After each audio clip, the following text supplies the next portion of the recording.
build construction sites, grab the buildings you need, and fulfill the requirement efficiently in Looot.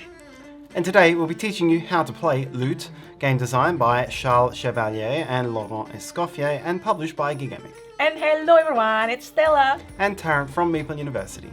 And hey, if you enjoyed this video after watching, you really help us by like, subscribe, and let us know what you think in the comments.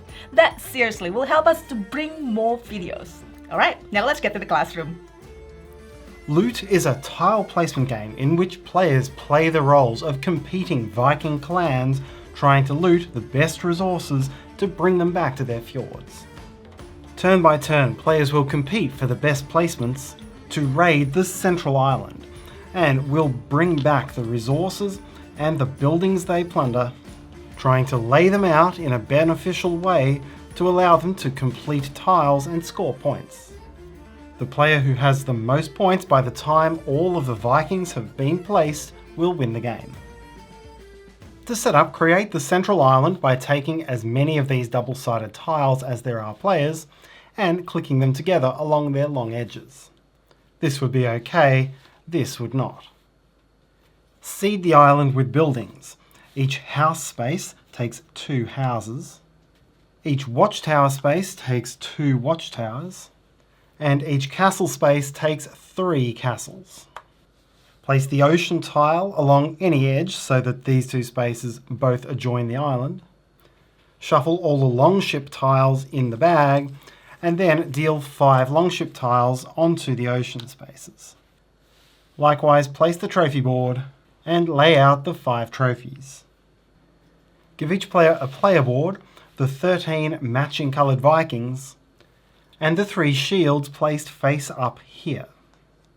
Separately shuffle the port, altar and palace tiles, and randomly deal each player 1 of each, which should be placed on the matching spaces face up. Make general supplies of the resource tiles, sheep, wood, gold and axes. Choose a first player and you're now ready to play.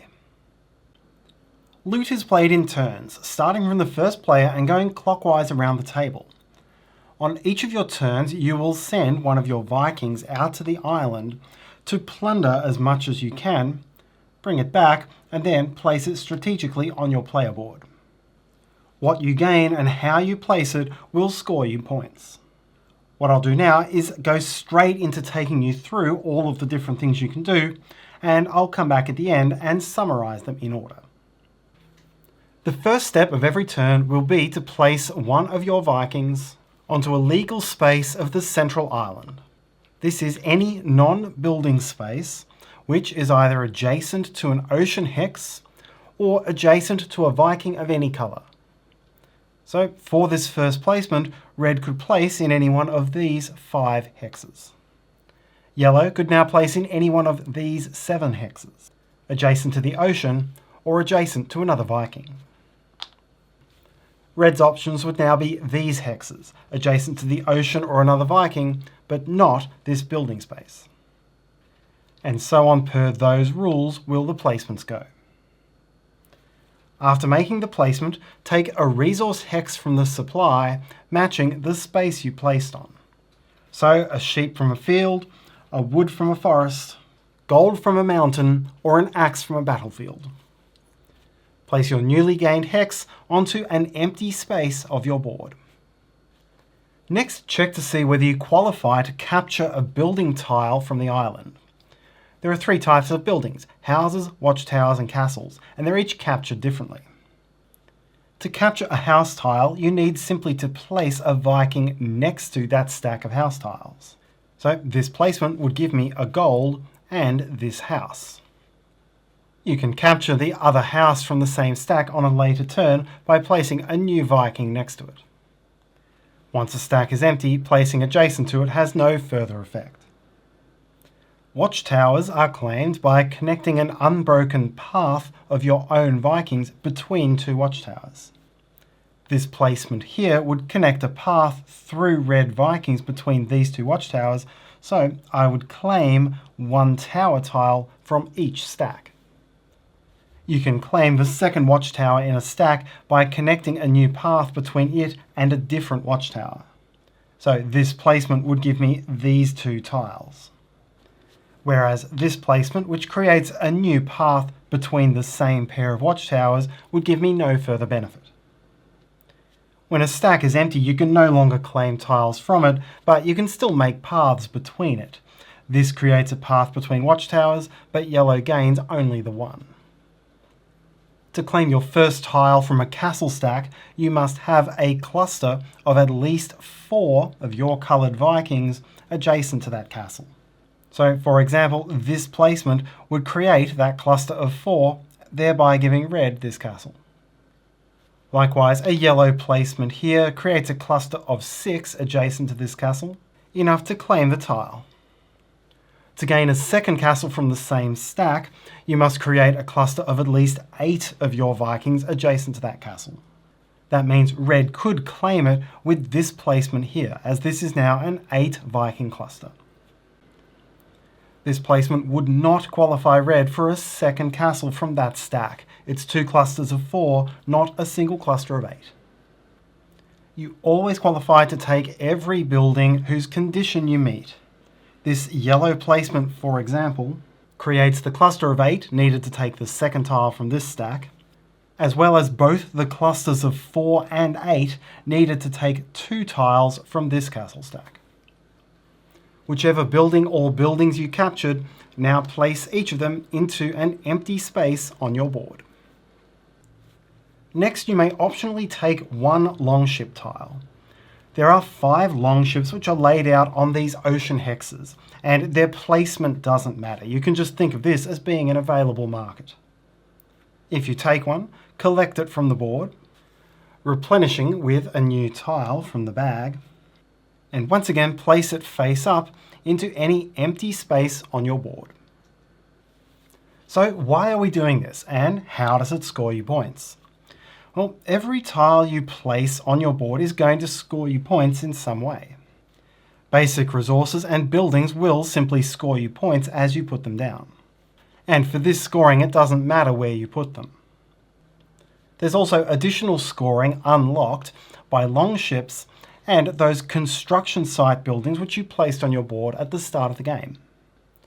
All of the longships depict 3 basic resources, and the construction sites will depict a mix of resources and buildings. If you're able to match all of the icons on one of these tiles with the tiles that you've placed adjacent to it, then you complete that tile. You flip it over and trigger its scoring. The construction sites will score you raw points, 5, 7 or 9, while the longships will show one of the different other types of tiles on it and will increase the number of points you gain for that tile. Taking the right longships and placing them efficiently so that you can complete multiple longships using the same resource tiles is a key part of optimizing your way to victory. But be wary, you'll lose 5 points at the end of the game for each longship you have not completed. On the island there are 5 trophy tiles, and these each show a number of axes. Axes don't score like the other resources, these only score through these trophies. Once per game at the end of your turn you may claim a trophy. Count up your number of axes, take the matching numbered trophy, and flip it face down onto this space which is specifically reserved for your trophy. If the trophy you want to claim is no longer present, then you'll need to take the next trophy down. As such, this creates a race to try to get the highest scoring trophy, and introduces the risk that if someone has taken the trophy you wanted, you may have to skip over several claimed trophies before you get down to the remaining one you can take. Finally, on your turn, you can use 1 or more shields. Each player begins the game with a set of 3 shields, and each has a special ability which can be used once per game, and then the shield flips over. When you flip over this shield, it allows you to place a second Viking on this turn. You claim all of the resources and buildings that you would normally be entitled to for both of the placements. Just remember, it's not a whole new turn, and you can still only take 1 longship on the turn. When flipping this shield, you can place your Viking on a space already containing a Viking. The sharing can be with your own Viking or someone else's, but this can be a particularly good way to get the placements you need to capture buildings. When you use this shield, you gain 2 of the basic resource for the Viking you've just placed instead of 1. This applies only to the resources you do not claim extra buildings. You can even spend multiple shields at the same time. For example, spending this one to place a new Viking who shares a space with another Viking and claims double resources. So, in summary, on your turn you must place 1 Viking onto a legal space on the island. You claim and place the basic resource of the space you chose. You claim and place any building tiles that you qualify for. And you may claim and place 1 longship, refreshing it from the bag. If you complete a longship or a construction site by getting all of the matching resources or buildings adjacent to it, then you may flip it over. Once per game, you may claim the trophy corresponding to the number of axes you hold. And you may use 1 or more shields on your turn to enhance your turn further, or give you flexibilities outside the normal rules. The game ends once all players have placed all their Vikings. This means you'll take either 12 or 13 turns depending on this shield. If you fill your entire board before the game end, you must still place your Vikings, but you take no more tiles. Now count up your final scores. For each resource and building shown on these shields, score the points printed plus any points on completed longships for that type of resource or building. So on this board I score 7 points per castle. I have 2 castles, so I score 14.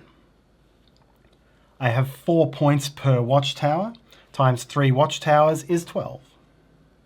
Continue through all 6 of these in this way. For the 3 construction site tiles that you had at the start of the game, score 5, 7 or 9 points if you complete the relevant type. Those you don't complete score nothing. Score the points on your trophy and lose 5 points for each incomplete longship. The player with the highest score wins. If tied, highest trophy breaks the tie, and if still tied, victory is shared. And that's how to play Loot. Thanks so much for watching. Please like, subscribe, let us know what you think, and share this video if you enjoyed. And hopefully you have a great day. See you next time.